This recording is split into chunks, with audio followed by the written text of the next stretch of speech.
Hey guys, so this is Symphony Number 9 in C major or the Great by Franz Schubert. Franz Peter Schubert was an Austrian composer of the late classical and early romantic eras.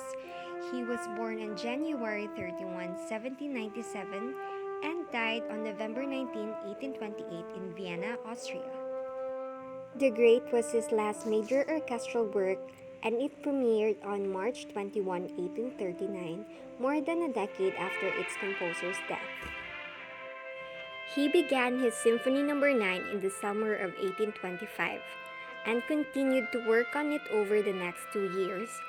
In 1828, here at the Society of Friends of Music, he agreed to give the premiere, but the orchestra struggled with the length and technical complexity of the new piece and ultimately refused to perform it.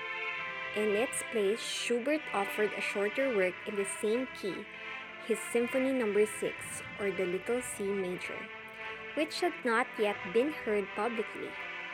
He died nearly a month before the work's premiere on December 14, 1828. The unperformed Symphony Number 9 might have vanished if not for the intervention of Robert Schumann.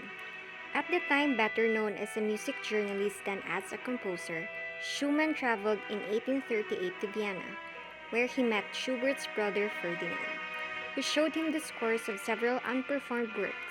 Schumann persuaded Ferdinand that the music, in particular Symphony Number 9, would be better off in Leipzig, where his friend Felix Mendelssohn was championing new compositions. Mendelssohn agreed to take on the symphony, and it was performed the following year, albeit in an abridged version. Symphony Number 9 reveals the deep influence of Beethoven on Schubert.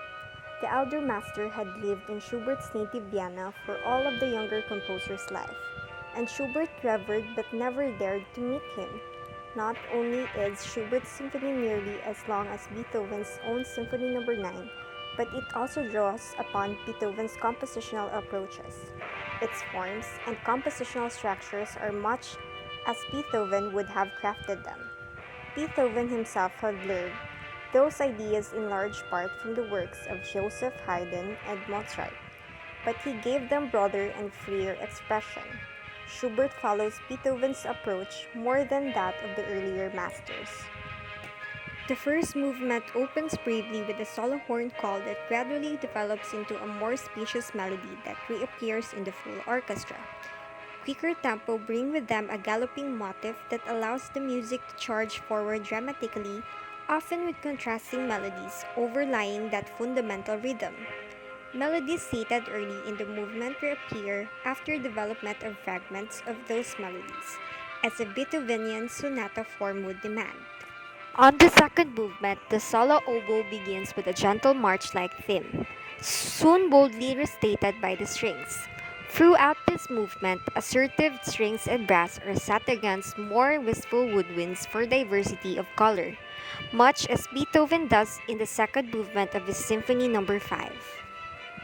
The third movement again evokes Beethoven with a boisterous scherzo, its opening theme of determined brass and low strings reappearing at the movement's closing, the middle ones devoted to a more flowing Landler-like melody. The decided contrasts are again reminiscent of Beethoven's approach in the third movements of his own symphonies. And lastly is the final movement.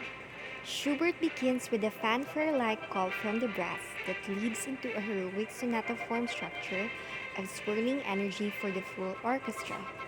In the last movement, the music is even more effusive than that of the first movement, allowing the symphony to storm gloriously into its final bars.